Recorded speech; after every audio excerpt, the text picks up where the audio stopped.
অমাবস্যার নিকষ কালো রাত। এই নিস্তব্ধতা ভেঙে খান খান করে বাগানের এক প্রান্ত থেকে মটমট করে গাছের ডাল ভাঙার শব্দ ভেসে এলো। চাঁদের আবছা আলোয় দেখা গেল এক লম্বা, শীর্ণ এবং ফ্যাকাশে ছায়া মূর্তি। চোখ দুটো যেন দুটো জ্বলন্ত অঙ্গার। এই হলো মাছখেকো খ্যাপাটে শাকচুন্নি। দূর ছাই, আগের বাগানটার মানুষগুলো বড্ড চালাক হয়ে গিয়েছিল। কথায় কথায় মন্ত্র পড়া শুরু করেছিল। উফ, একটু শান্তিতে যে মাছ ভাজা খাবো তারও জো নেই। এখানকার গুলো আবার কেমন কে জানে। অবশেষে বাগানের সবচেয়ে উঁচু আর পুরনো গাছটার নিচে এসে সে দাঁড়ালো। তার লম্বা নখওয়ালা আঙুলগুলো দিয়ে গাছের গাঁটা ছুতেই যেন একটা শীতল স্রোত বয়ে গেল। তার বিকট মুখে ফুটে উঠল এক শয়তানি হাসি।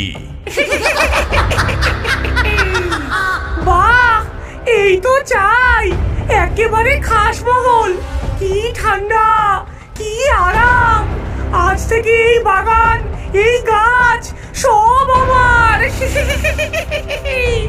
আমার হুকুম ছাড়া এখানকার একটা শুকনো পাতাও মাটিতে পড়বে না। আর যে আমার হুকুম অমান্য করবে তার ঘাড় মটকে রক্ত খাবো। এক লম্বা লাফ দিয়ে সে তরতর করে অদৃশ্য হয়ে গেল গাছের মগডালে। শুধু তার খ্যাপাটে হাসির শব্দটা রাতের বাতাসে ভাসতে থাকলো।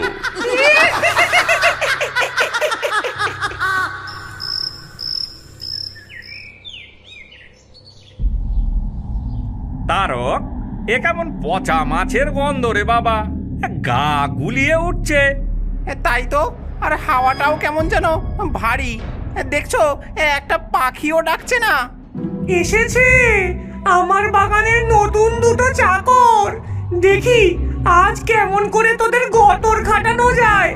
আমার বিনা হুকুমে আমার বাগানে ঢুকেছিস, শাস্তি তো পেতেই হবে।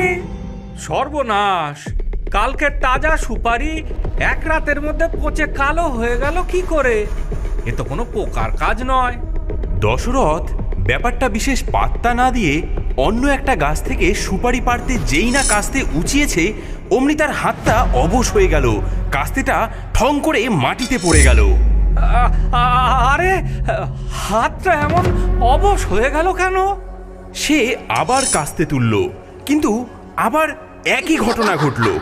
এই যা, তিনবারের বার সে ভয় পেয়ে পিছিয়ে এলো। না, আজ আমার দ্বারা আর হবে না। শরীরটা কেমন করছে। বাবা, তুমি কি কোনো হাসির শব্দ শুনলে? মনে হলো যেন কেউ খিলখিল করে হেসে উঠলো। কই না তো, বাজে কথা বলিস না তো। চল কাজ কর। দুপুরে কাজ করতে করতে তারকের খুব জল তেষ্টা পেল। বাবা, কি তেষ্টা পেয়েছে। জলের কলসিটা কই গেল? এখানেই তো রাখা ছিল। দেখ, ওইখানেই কোথাও, হয়তো আড়ালে পড়ে গেছে। না তো, কোথাও তো নেই। ঠিক সেই মুহূর্তে ওপর থেকে একটা ফিসফিসানি আওয়াজ ভেসে এলো, যা শুধু তারকই শুনতে পেল। তেষ্টা পেয়েছে ছোকরা, খুব পেয়েছে। যা, দুবার জল খা গে। ওই পাক মেশানো জলটাই তোদের মতো ছোট লোকদের জন্য ঠিক। আমার বাগানের শুদ্ধ জল তোদের জন্য নয়।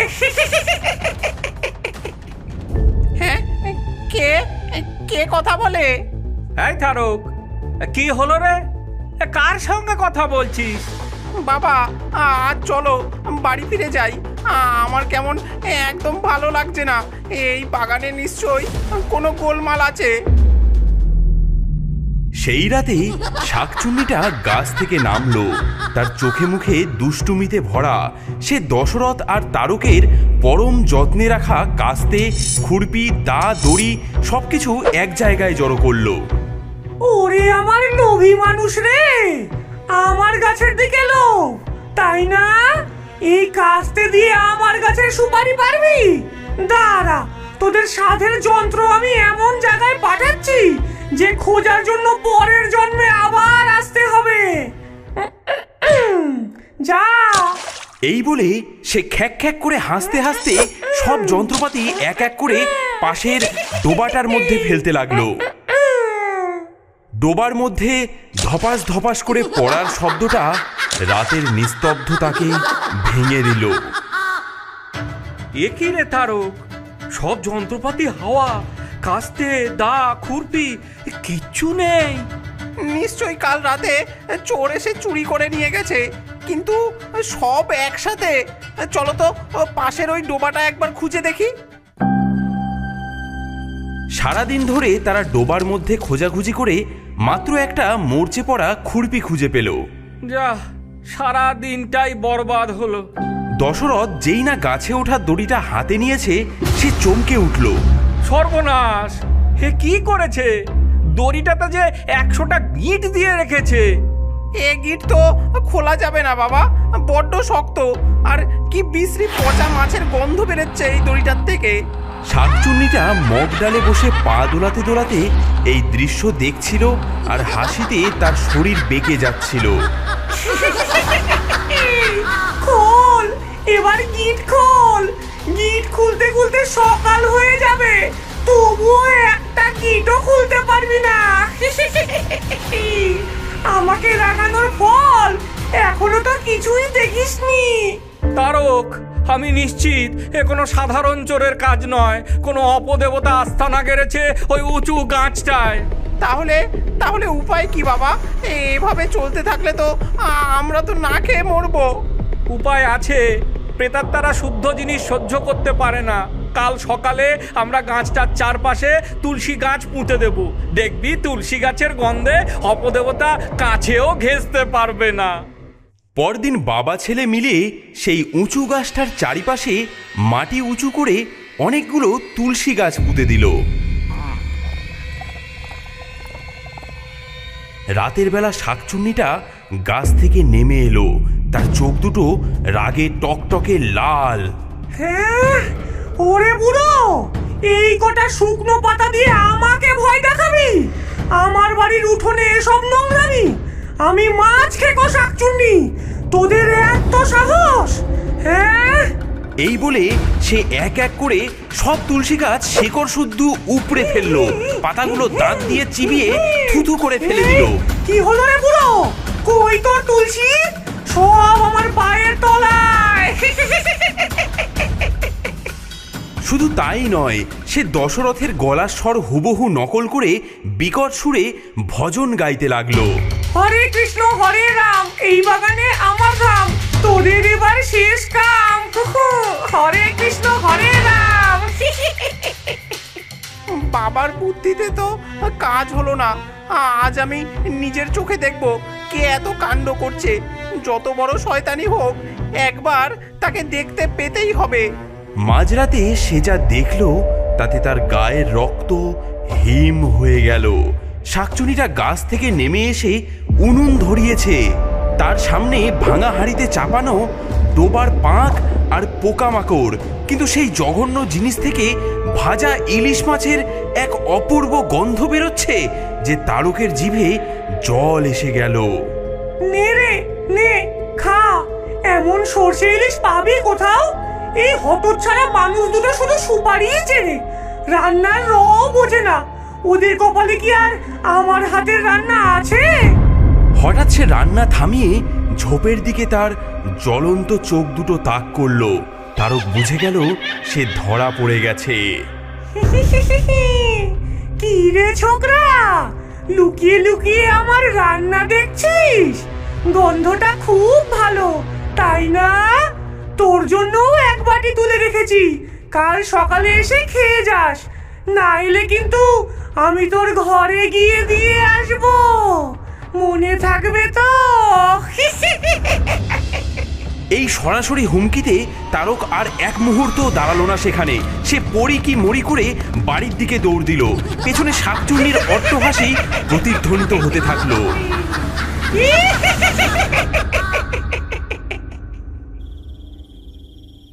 ওঝামশাই, ওঝামশাই আমাদের বাঁচান। সব কথা তো আপনাকে খুলেই বললাম। কাল রাতে তো ওটা আমার ছেলেকে মেরেই ফেলতো। ওটা একটা সাংঘাতিক চিজ। ক্যাপাটে শাকচুন্নি, দেমাক অনেক, একে সাধারণ ভূতের মন্ত্রে কাবু করা যাবে না। মন্তার! আচ্ছা, দ্বিতীয় একটা বুদ্ধি দিচ্ছি। ভূতেরা শুদ্ধ জিনিস আর তীব্র গন্ধ সহ্য করতে পারে না। তোরা আজ সন্ধ্যায় সারা বাগানে প্রচুর পরিমাণে ধুনো জ্বালবি আর কর্পূর ছড়াবি। গন্ধে সে টিকতে না পেরে নিজেই পালাবে। বমতা! সন্ধ্যা নামতেই বাবা ছেলে মিলে বাগানের কোনায় কোনায় ধুনোর আগুন দিল। কিছুক্ষণের মধ্যেই কর্পূরের তীব্র গন্ধ আর ধুনোর ধোঁয়ায় বাগানটা ঢেকে গেল। ওপর থেকে শাকচুন্নির কাশির আওয়াজ ভেসে এলো। এই এই কি বিশ্রী গন্ধ রে বাবা, আমার মাথা ধরে গেল। এই বমি পাচ্ছে আমার। এই তোদের এত বড় আসপর্দা, আমার বাড়িতে ধোঁয়া দিয়েছিস? দাঁড়া দাঁড়া, তোদের ধুনোর আমি ব্যবস্থা করছি। নে নে, এবার তোদের জিনিস তোদের কাছেই ফেরত দিচ্ছি। হঠাৎ বাগানের মধ্যে একটা ছোটখাটো ঘূর্ণিঝড় উঠল। সেই ঝড় সমস্ত জ্বলন্ত ধুনুচি আর মাটির সরাগুলোকে শূন্যে তুলে নিয়ে সোজা ছুঁড়ে মারল বাগানের শেষে থাকা তাদের ঘরের চালার দিকে। হ্যাঁ, সর্বনাশ বাবা, ওই দেখো ধুনুচিগুলো উড়ছে আর আমাদের ঘরের দিকেই আসছে। হ্যাঁ, সর্বনাশ! চালে আগুন লেগে যাবে। দৌড় দে, দৌড় দে! বাবা ছেলে নিজেদের ঘর বাঁচানোর জন্য দৌড়াদৌড়ি শুরু করলো। শাকচুন্নিটা ওপর থেকে এই দৃশ্য দেখে অট্ট হাসিতে ফেটে পড়ল। কেমন লাগে?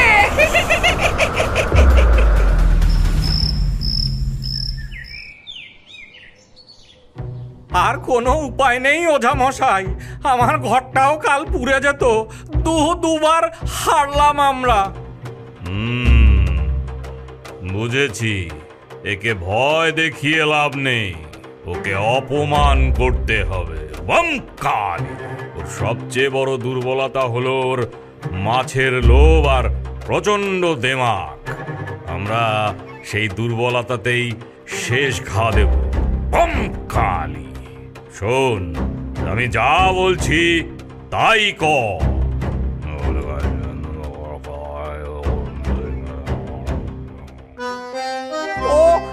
ও বাগানের মালকিন, আমরা হার মেনেছি আর আপনার জন্য ভোগ এনেছি।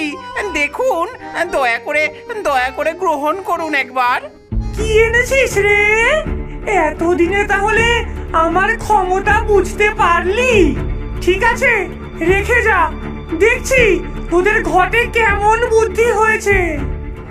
দুবার জেতার অহংকারে শাকচুন্নিটার মনে কোনো সন্দেহই জাগলো না। সে গাছ থেকে নেমে এসে কলাপাতায় মোড়ানো রুই মাছের মতো দেখতে বস্তুটা তুলে নিল।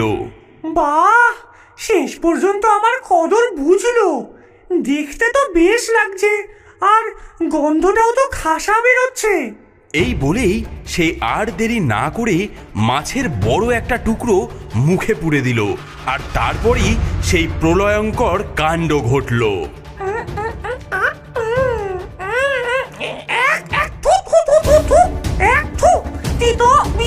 কি জঘন্য জিনিস এটা! নিম আর করলার মারাত্মক তেতো সাথে তার চোখ মুখ বিকৃত হয়ে গেল। সে পাগলের মতো মাটিতে গড়াগড়ি খেতে খেতে চিৎকার করতে লাগলো। ওরে বাবা রে, ওরে বাবা, কি খাওয়ালি রে! ওরে বাবা, মরে গেলাম গো, মরে গেলাম। ওরে বেঈমান ছোট লোক, আমার সাথে তোরা এইরকম ছলনা করলি? মাছের নামে আমাকে নিম পাতা খাওয়ালি? তোরা আমাকে অপমান করলি।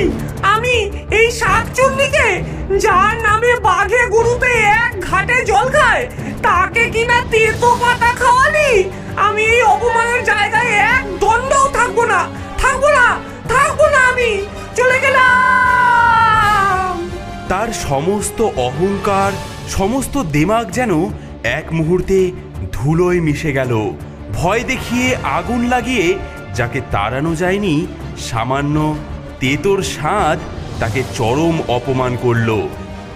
আমি যাচ্ছি, তবে তোদের এই তেতো নিম পাতা খাওয়ানোর সেই থেকে সুপুরি বাগানটা শান্ত। তারক আর দশরথ বুঝেছিল সবচেয়ে বড় শয়তানেরও সবচেয়ে তুচ্ছ কোনো দুর্বলতা থাকে, শুধু সেটা খুঁজে বার করার মতো বুদ্ধি আর সাহস থাকলেই চলে।